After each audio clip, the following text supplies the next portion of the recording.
Audio copy rights ಒಂದಷ್ಟು ಕೇಳ್ತಾ ಇರ್ತೀವಿ ಅವಾಗ.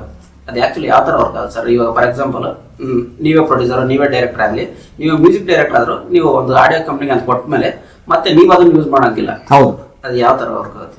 ಅದೇ ಬಿಕಾಸ್ ನಾವು ಹೇಳಿದಲ್ಲ ಜೂಟು ಜನವಾರ, ಸೊ ಎಲ್ಲ ಕೊಟ್ಬಿಟ್ಟಿರ್ತೀವಿ, ಅಗ್ರಿಮೆಂಟ್ ಮಾಡಿ ಸೈನ್ ಮಾಡಿರ್ತೀವಿ. So I can use the lyrics, I can use the background score, I can use the music, nor I can use the tune also. So ಮಾಡಬೇಕು ಅಂದ್ರೆ ಪರ್ಮಿಷನ್ ತಗೋಬೇಕಾಗತ್ತೆ.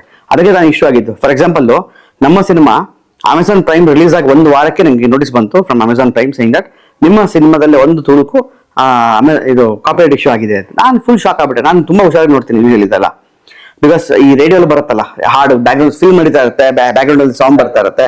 ಸೊ ಇದೆಲ್ಲ we should be very very careful about those things. So ನಾವು ಇದೆಲ್ಲ ನೋಡ್ಕೊಂಡು ಮಾಡಿದೀನಿ ನಾನು. ಆದ್ರೂ ಎಲ್ಲಪ್ಪ ನಾನು ತಪ್ಪಾಯ್ತು ಅಂತ ಯೋಚನೆ ಮಾಡಿದೆ. So that's when I actually found out that ಅದರಲ್ಲಿ ಒಂದು ಉಮೇಶ್ ಅಣ್ಣ ಹಾಡು ಹೇಳ್ತಾರೆ, ಮೆಹಂದಿ ಲಗಾ ಕೆರಕನ ಡೋಲಿ ಸಜಾ ಕೆರಕನ. ಅದು ಹಾಡಲ್ಲ, ಹಮ್ ಮಾಡ್ತಾರೆ. ಓಹೋ ಓಹೋ ಓಹೋ ಎಷ್ಟೋ 8 ಸೆಕೆಂಡ್ಸ್. ಸೊ ನಾನ್ ಕೇಳಿದೆ ನೀವು ಹೇಳಂಗೆ, ಸರ್ ಆಕ್ಚುಲಿ ಡಬ್ಬಿಂಗ್ ಇದು ಆಡಿಯೋ ರೈಟ್ಸ್ ಅಲ್ಲಿ ಇದಲ್ಲ ಸರ್, 10 ಸೆಕೆಂಡ್ಸ್ ಮಾಡ್ಬೋದಲ್ಲ ಸರ್ ಅಂದ್ರೆ. ಯಾವನ್ ಹೇಳಿದ್ದು ಅಂದ್ರು. ಏನ್ ಮಾಡ್ಬಿಡ್ತೀವಿ ನಾವು, ಅವ್ರು ಇವ್ರು ಕೇಳಿದ್ದಾರೆ, ಯಾವನ್ ಹೇಳಿದ್ದು? I spoke to that Saregama channel ಅವ್ರ ಜೊತೆ, ಚೆನ್ನೈ ಹೆಡ್ ಅವ್ರ ಜೊತೆ I spoke to them. Who told you about this?